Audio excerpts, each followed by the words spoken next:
제가 가진 성경으로는 구약성경 829쪽쯤에 있습니다.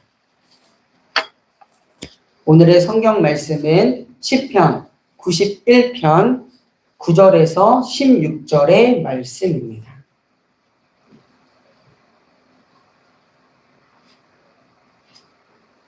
시편 91편 9절에서 16절의 말씀을 다 같이 교독하시고 마지막 절을 함께 읽도록 하겠습니다.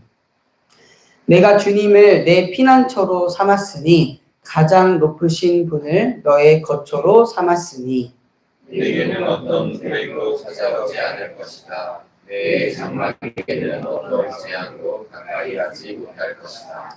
그가 천사들에게 명하셔서 내가 가는 길마다 너를 지키게 하실 것이니 너의 발이 돌고리에 부딪히지 않게 천사들이 그들의 손으로 너를 끊어줄 것이다. 내가 사자와 독사를 짓밟고 다니며 사자 새끼와 살모사를 지리고 다닐 것이다. 하나님께서 말씀하시니 그가 나를 간절히 사랑하니 내가 그를 건져주겠다. 그가 나의 이름을 알고 있으니 내가 그를 높여주겠다. 그가 나를 부를 때에 내가 응답하고 그가 고난을 받을 때에 내가 그와 함께 있겠다. 내가 그를 건져주고 그를 영화롭게 하겠다. 내가 그를 만족할 만큼 오래 살도록 하고 내 구원을 그에게 보여주겠다. 아멘. 네, 오늘도 우리에게 새로운 하루를 주신 하나님을 찬양합니다. 그 하나님을 예배하기 위해 이 자리에 있는 우리 모든 성도님들을 주님의 이름으로 사랑하고 축복합니다. 우리들 중 정말 불행이나 재앙이 찾아오기를 바라는 사람이 과연 있을까요? 당연히 조금이라도 이 불행이나 재앙이 내가 피할 수 있다면 그렇게 쉽겠죠. 저 또한 그렇습니다. 힘든 일 또한 어려운 일을 만나지 않았으면 참 좋겠습니다. 되도록이면 안전하게 평온하게 살기를 바라는 것이 저뿐만이 아니라 우리 모두의 그런 바람이 있지 않을까요? 또한 혼자서 이겨내기 어렵고 또한 극복하기 힘든 어려움 가운데 있다면 그 어려움 가운데 그것을 함께하여 덜어줄 수 있는 누군가, 또한 그것으로부터 건져내줄 누군가가 있다면 어떨까 하는 생각도 하게 될 것입니다. 누구나 자신의 힘으로 극복하기 어려운 상황이라면, 감당하기 힘든 상황이라면 동행하는 존재, 또한 더 나아가 그러한 상황으로부터 자신을 구출해 줄 수 있는 존재가 필요합니다. 오늘 본문에서는요, 위와 같은 우리의 바람 또한 소망을 하나님께서 하나님의 방법으로 이루시는 법을 본문을 통해서 일러주고 있습니다. 단, 전제가 되는 조건이 있습니다. 전제 조건이란 어떠한 일이나 또한 주장이 성립되기 위해서 이루어져야 하는 일들을 먼저 이야기하는데요. 그렇다면 과연 이러한 우리의 바람이나 소망이 이루어지기 위한 하나님의 전제 조건은 무엇일까요? 그리고 그 일을 이루시는 하나님의 방법은 무엇일까요? 오늘 본문을 통해 잠시 살펴보고자 합니다. 첫 번째로 우리가 불행이나 재앙을 피하기 위한, 그것으로부터 지켜주시기 위한 하나님의 일을 경험하기 위해서는요, 그 전제 조건은 주님을 나의 피난처로 삼는 것입니다. 주님을 나의 피난처로 삼는 것. 피난처, 재난을 피하여 거처하는 곳을 의미합니다. 근심이나 고통, 또한 위험, 그런 따위로부터 피할 수 있는 장소나 또한 대상을 의미하기도 합니다. 내가 근심하거나 고통 중에 있을 때, 또한 위험과 어려움을 마주할 때 정말 나에게 안정과 또한 평안을 주는 그런 장소, 대상을 의미하는 것이죠. 누군가에게는 부모가 그렇게 될 수도 있고요. 또한 가정이 그렇게 될 수도 있고, 또한 친구가 될 수도 있고, 또한 내가 생각하는 멘토가 그런 피난처가 될 수도 있겠죠. 또한 어떤 사람에게는 특별한 장소가 될 수도 있겠고요. 우리 사랑하는 성도님들에게는 이 피난처가 어디인가요?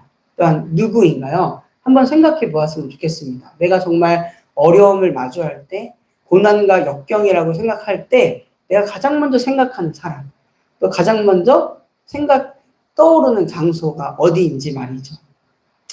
10절에서는요, 어떠한 불행도, 어떠한 재앙도 가까이 하지 못하는 그런 하나님의 지켜주심, 하나님의 보호하심을 경험하기 위해서는 다음과 같은 고백이 필요하다라고 이야기를 합니다. 바로 주님이 나의 피난처이십니다. 오늘 본문을 포함해서 시편에서는요, 총 21번의 이 고백이 있습니다.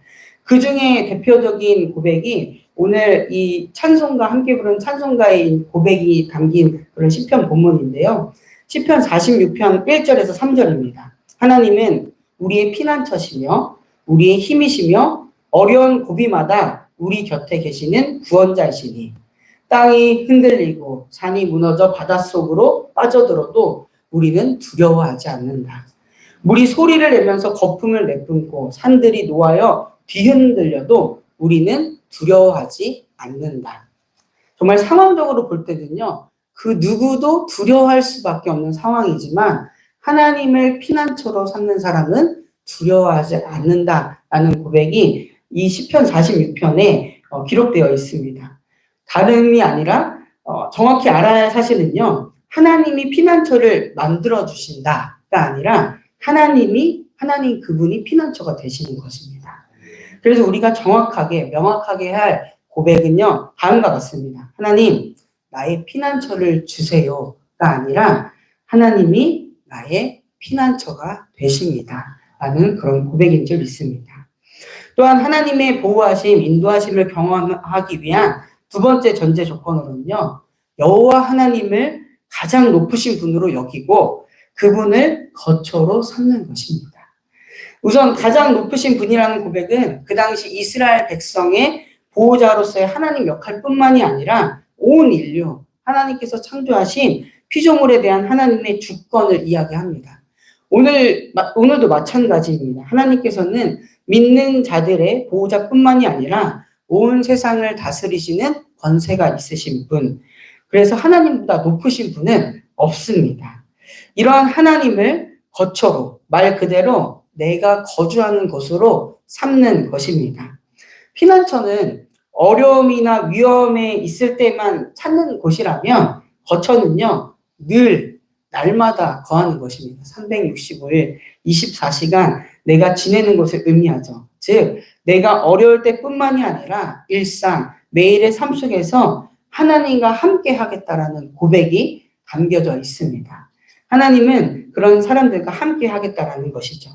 이 고백을 잘 그려낸 책이 있는데요. 로버트 멍에의 내 마음 그리스도의 집이라는 책입니다.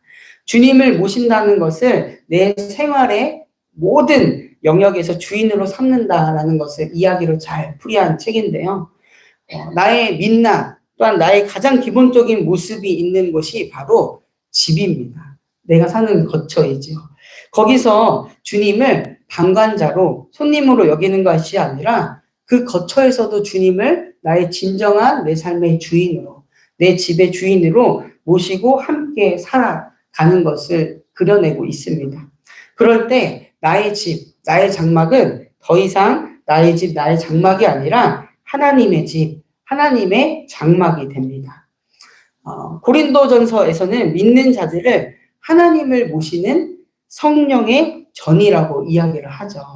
고린도전서 6장 19절은 이렇게 기록되어 있습니다. 여러분의 몸은 여러분 안에 계시는 성령의 성전이라는 것을 알지 못하십니까?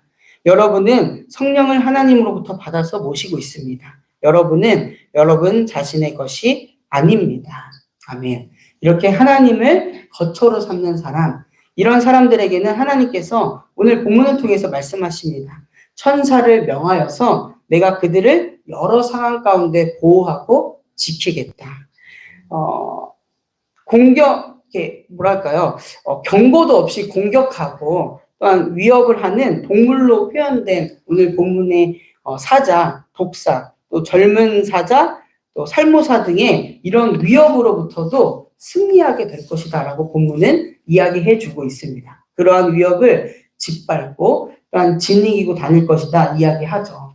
제가 이 본문을 읽으면서 한 가지 떠오르는 그 성경 이야기가 있었는데 바로 전도 여행 중에 사도 바울에게 일어난 일이었습니다. 폭풍을 만나고 배가 부서지는 상황에서 그렇게 뭔가 거처도 없는 상황에서 가까스로 가게 된 몰타섬에서 독사 한 마리가 바울의 손에 달라붙게 됩니다. 그리고 성경은 이렇게 기록하죠. 사도행전 28장 5절과 6절입니다. 그런데 바울은 그 뱀을 불 속에 떨어버리고 아무런 해도 입지 않았다. 섬 사람들은 그가 살이 부어 오르거나 당장 쓰러져 죽으려니 하고 생각하면서 기다렸다. 그런데 오랫동안 기다려도 그에게 아무런 이상이 생기지 않자 그들은 생각을 바꾸어서 그를 신이라고 하였다. 어디 바울이 신이어서 그럴까요? 아닙니다. 비록 그가 안전하게 거주할 처소가 있는 상황은 아니었지만 바울은 정말 하나님을, 주님을 피난처, 거처로 삼았기에 하나님의 보호하심, 지켜주심을 경험하며 살았던 것입니다. 여기서도 그래서 분명하게 할 전제 조건이 있습니다. 하나님, 나에게 거처를 주세요가 아니라 나의 거처는 하나님이십니다. 내가 평생 거주하며 살 곳은 하나님이다라는 그런 고백입니다. 세 번째로 하나님의 건져주심, 응답하심을 경험하기 위한 조건은요. 하나님을 간절히 사랑하는 것입니다. 여기서 사랑한다라는 의미로 번역된 히브리어는요. 결합하다, 또한 뭔가 집착하다, 연연하다, 매이다라는 의미로 어떤 대상에 아주 견고하게 달라붙어 있는 것을 의미합니다. 하나님께서는 하나님께로부터 절대로 떨어지지 않는, 정말 꼭 붙어 있는 그런 마음을 가진 이들, 그 마음을 가지고 하나님을 따르는 이들을 건져주시고 그들과 함께 하시는 분이십니다. 잠언 8장 17절에 이렇게 기록되어 있습니다. 나는 나를 사랑하는 사람을 사랑하며 나를 간절히 찾는 사람을 만나준다. 아멘. 또한 어떤 사람이 정말 하나님을 사랑하는 사람들인가 주님께서는 말씀해 주신데요. 요한복음 14장 23절의 말씀입니다. 예수께서 그에게 대답하셨다. 누구든지 나를 사랑하는 사람은 내 말을 지킬 것이다. 그리하면 내 아버지께서 그 사람을 사랑하실 것이요. 내 아버지와 나는 그 사람에게로 가서 그 사람과 함께 살 것이다. 아멘. 하나님을 간절히 사랑하는 사람, 주님께서는 말씀하십니다. 내가 아버지 하나님과 더불어 그와 함께 살겠다라고 말이죠. 마지막으로 하나님의 건져주심, 응답하심을 경험하기 위한 전제 조건은요. 하나님의 이름을 알고 간절히 부르는 것입니다. 이 세상을 다스리시는 하나님, 또한 구원하신 하나님, 그분을 알고 그분을 마음을 다해 부르는 그런 모습이죠. 예레미야 33장 2절과 3절은 이렇게 기록되어 있습니다. 땅을 지으신 주님, 그것을 빚어서 제자리에 세우신 분께서 나에게 말씀하셨다. 그 이름이 주이신 분께서 말씀하셨다. 내가 나를 부르면 내가 너에게 응답하겠고 내가 모르는 크고 놀라운 비밀을 너에게 알려주겠다. 아멘. 정말 하나님을 간절히 찾고 또한 알고 부르는 사람, 그 사람에게 하나님께서 함께 해주시겠다. 시편을 통해서도 또한 예레미야서를 통해서도 말씀해 주십니다. 이렇게 하나님의 돌보심, 또한 보호하심, 지켜주심, 건져주심을 경험하기 위한 전제 조건은요.